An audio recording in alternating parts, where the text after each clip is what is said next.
What's up, guys? Thank you for listening. So today's episode is a compilation episode. Basically, it's a couple of stories, some of our favorite stories from the podcast thus far with some big guests that we've had. So we're going to do a couple of these every so often.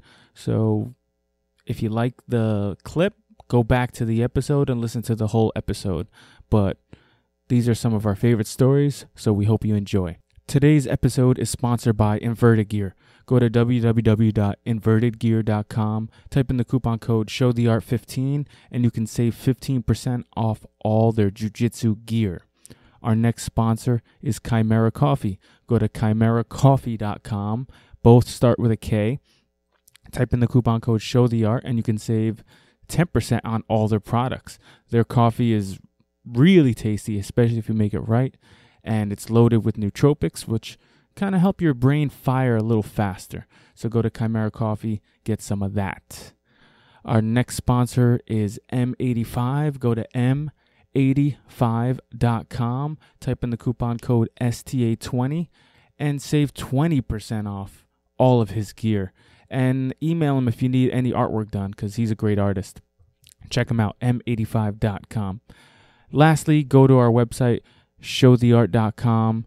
Go to storeenvy.showtheart.com or whatever it is. If you type in the coupon code STAPOD, STA pod, you can save like 20% on whatever we got on the store. We still have some hoodies left over for this season, so check it out. Save 20% off. That's a big deal. It's a big deal. Okay, coupon codes are a big deal. Please support us. It helps drive this podcast and keep running. So check it out.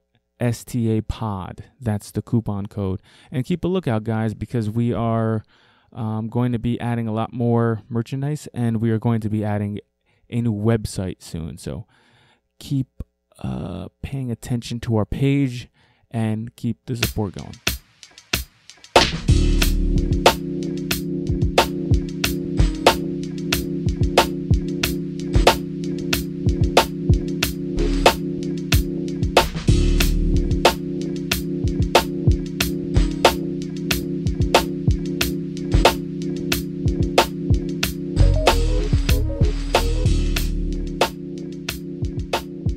You don't drill at all, really. Is there any time that you do drill, like to introduce a move, or like how do you introduce a new technique to your game? To be honest with you, I kind of dropped the notion of technique. It's the way I see jiu-jitsu is very different to what most people see jiu-jitsu. Like if we're talking techniques, I don't like if you said to me, "What's your favorite technique?" I wouldn't even be able to tell you. I don't look at it as in techniques. I look at the whole thing as one movement with an end game. You know what I mean? The end game submission, but the whole thing is just one movement. And it depends on how people how people act. It will depend on how I react.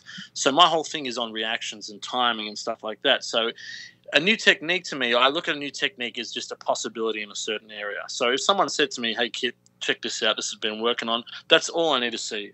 I don't like practicing it dead for starters, because anything practiced dead is completely different to alive, because the timing is the most important thing of it, not the reactions, but the timing. And at my level, there's not many things that people show me that are really abstract. I'm like, oh, shit, I've never done anything like that. Sure. I can kind of associate with most things right now. So it's very easy to attach new information to what I already have. But I really dislike the thought of techniques now. So I kind of look at it, that's a possibility. So what I'll do is I see, okay, this is what he did. I'm going to go in this area and I'm going to play around and I'm going to make a heap of mistakes and learn from them and then come up with my own answer to this. Because the whole thing is like, you can give someone the how to do something, which is like the answer to an equation, right?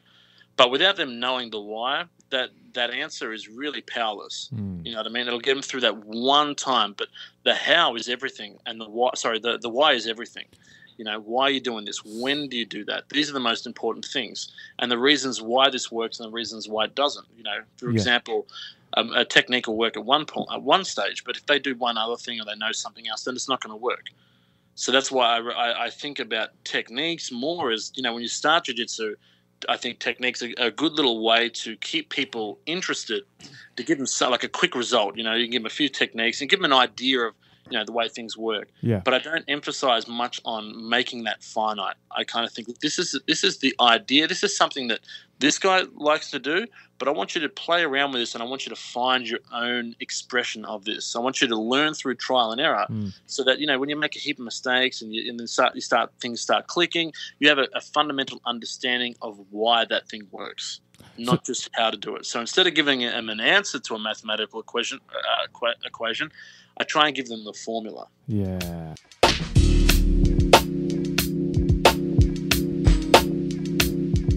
Do you have any cool, fun Renzo Gracie stories? Man, I don't know. Like, there's so many stories with Renzo. Yeah. But I think if I had to,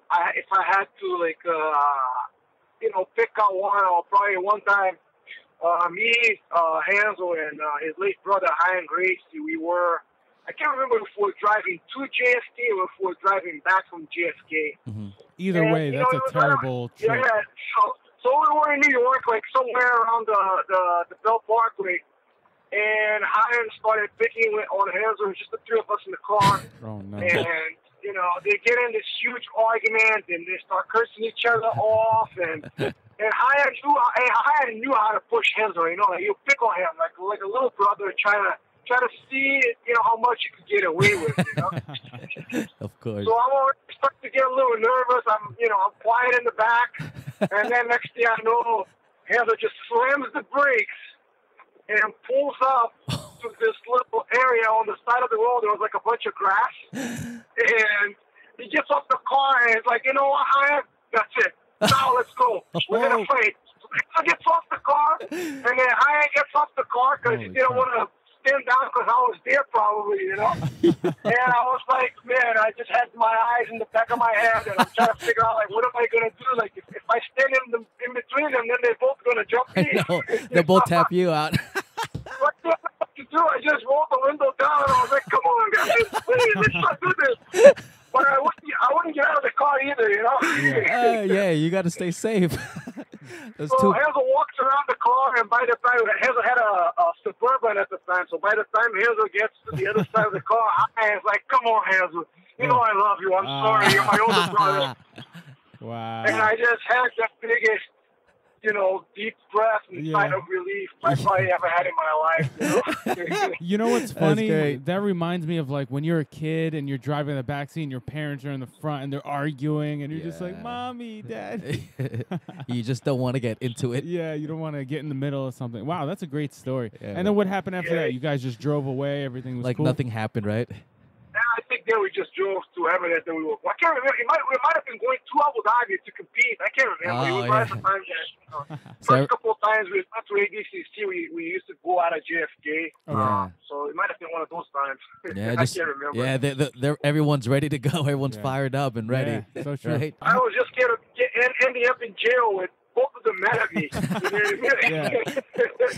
And you get jumped in the middle of the cell by the two guys you got in there with. There goes that.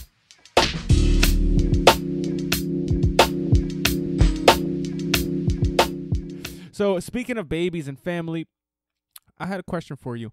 Are there any memorable stories from training in the Gracie household, maybe as a teenager? Anything that sticks out in your mind more than others?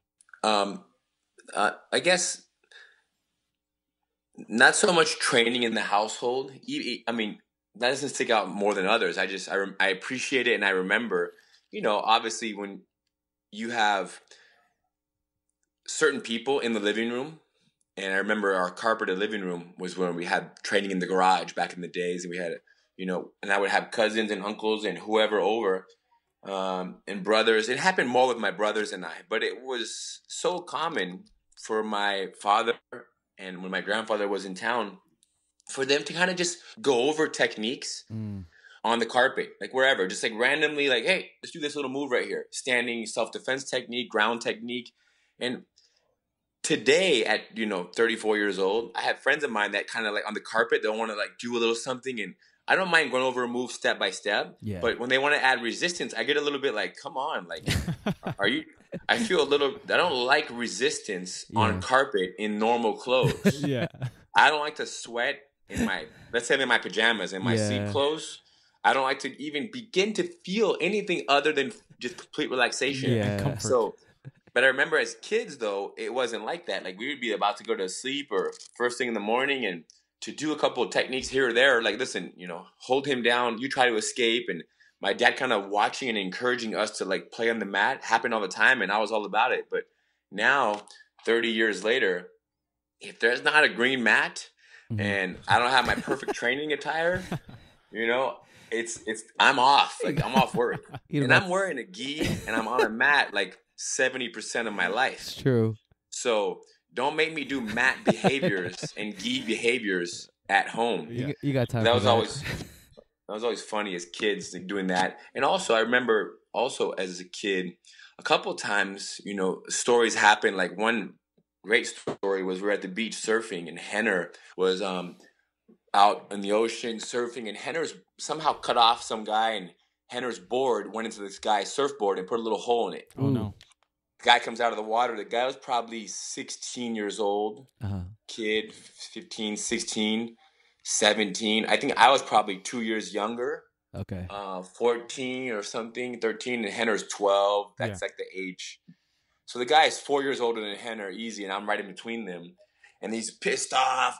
You took my wave, or somehow Henner just messed up, just learning how to surf. And I remember my dad saying, hey, listen, we really apologize. We're sorry about that. These kind of things happen, out there in the ocean. But the guy kind of maintained a negative energy and looking towards us, probably like 20 or 30 feet away. Mm-hmm. And then my dad said, if this guy keeps having a problem and he wants to, come over here and complain more, be prepared to fight him.